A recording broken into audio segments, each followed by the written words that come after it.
So this question is for Luis. I've heard you say in principle that you think that the idea of Duolingo could be implemented for learning programming languages, not doing translating, but maybe fixing bugs or adding features. What do you think are the principal problems that you would run into in trying to implement such a system? Yeah, we've thought about doing programming languages. The idea is that to teach you programming languages, and the extra work that we get is to get you to, I don't know, find bugs in software or something like that. I think in principle it would work. I think in reality it probably doesn't. It's pretty hard to get people to find bugs that are not trivial to find by algorithms. So we're not working on it. It's a good idea, but we're not working on it.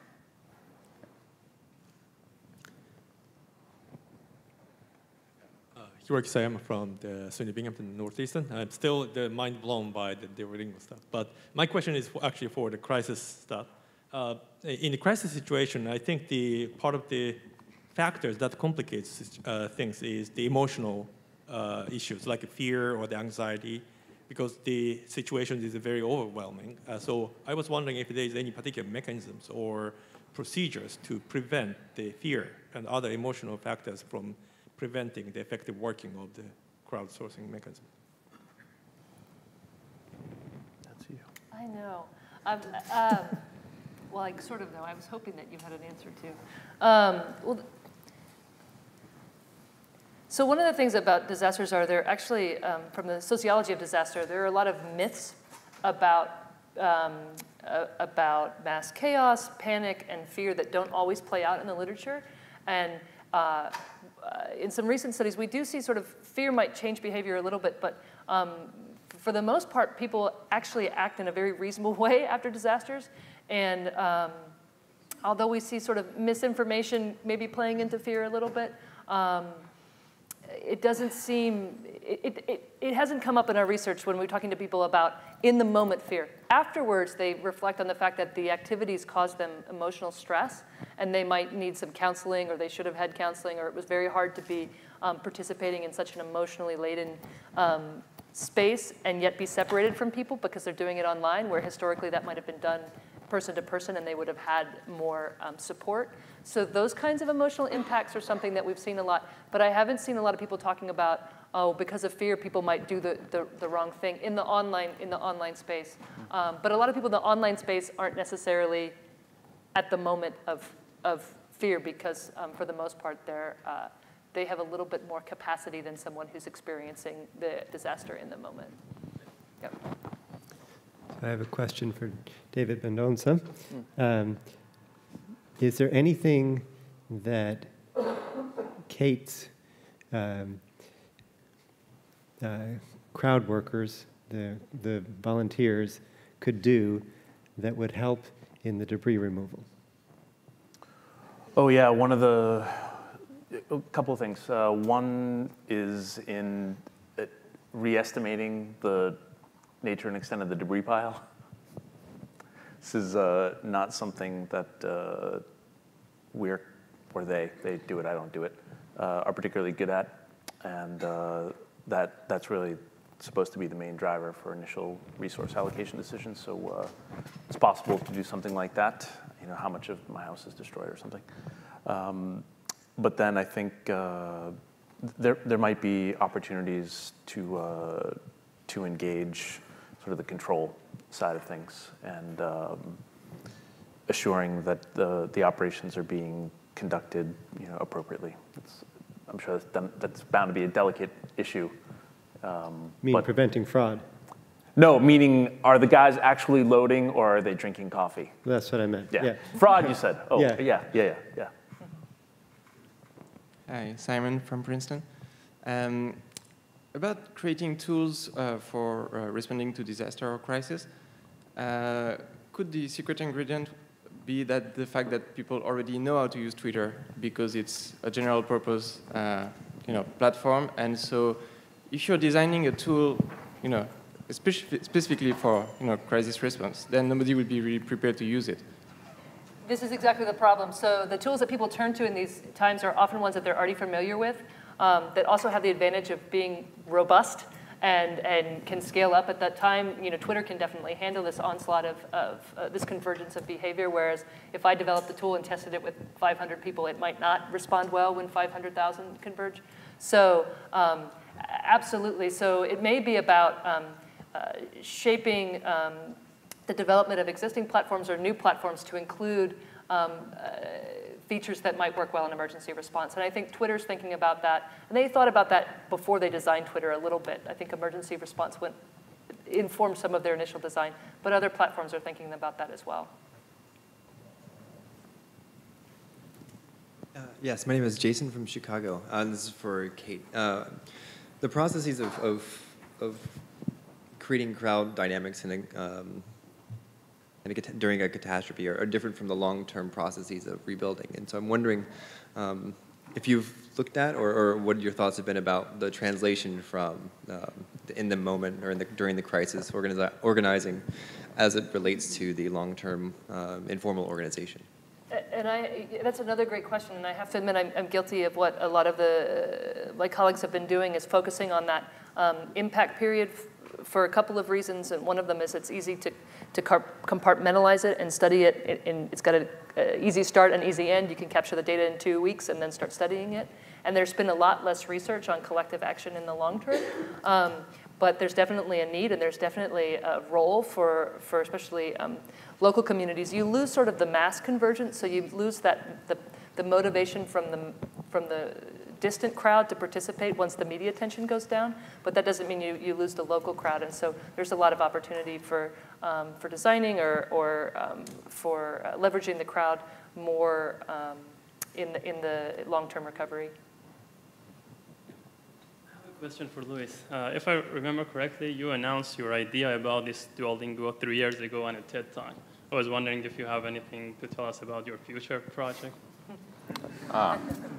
Yeah, future projects. No, working on Duolingo right now. That's still continuing. Yes. I can tell you that we're probably going to start teaching other things, but I don't know if we're going to do the financing through excess power. I don't know how to come up with other ideas, but we're probably going to start teaching math soon. Waiting for your Mandarin. Yeah. English to Mandarin. Thank you. So I have a question for David Gibson. So you described this sort of conversational collusion to suppress certain ideas that allowed the decision to go forward. And I think the subtext there was that might not have been good for decision making. Do you envision that there are social techniques or technological techniques that groups ought to be using when they have important decisions so that they don't allow that to happen? Well, if those who had reservations about the blockade kept on articulating them, Kennedy probably never would have chosen at all. So Kennedy only had kind of one ace in his hand.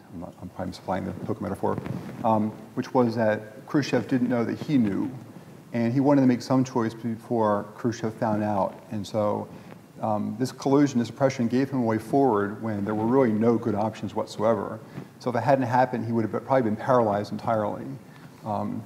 And this is just what happened historically. No good options, and in that situation, it's necessarily contingent upon the twists and turns of conversation, which is very disconcerting and very alarming to contemplate.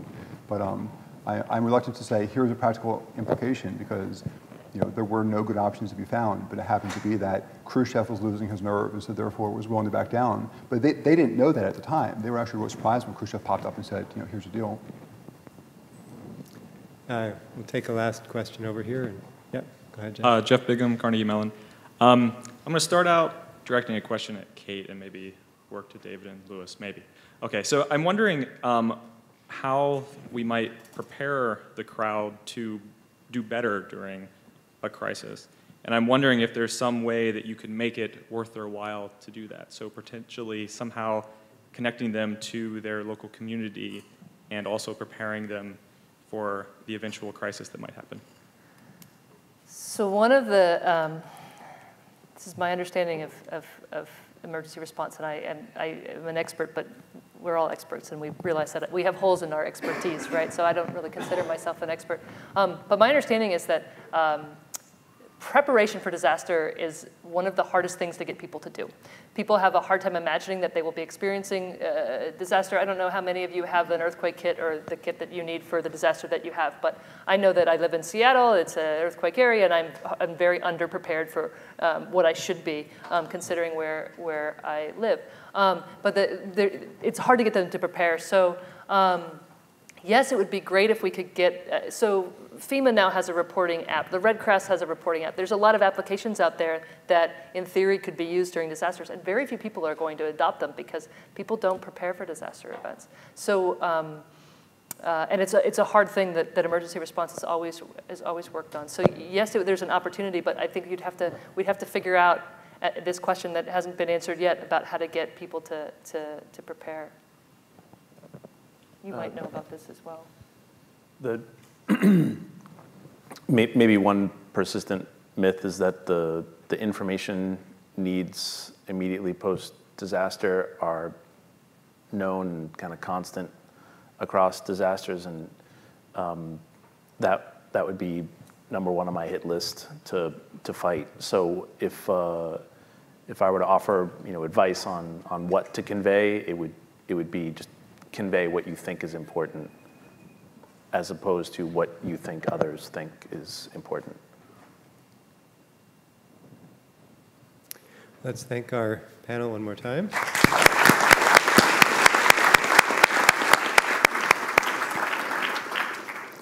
A few words from our conference organizers. So this is the point where we end this cycle and we begin the next cycle. I'll end this cycle and let Tom begin the next cycle. I guess I want to acknowledge the MIT conference crews, who are up at the AV people, the program committee, and all of the chairs. Can you join me in acknowledging all the people who've worked hard to put this on?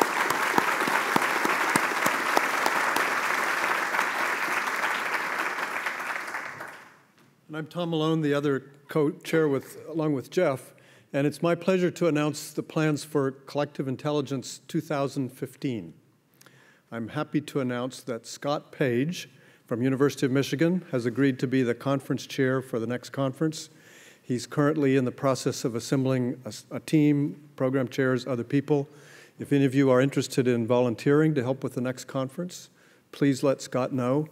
And the current plan is that the conference will be somewhere in the Bay Area, the San Francisco Bay Area, probably, but not necessarily, likely in June of 2015. So I'll look forward to seeing you all at Collective Intelligence 2015. Thank you all very much.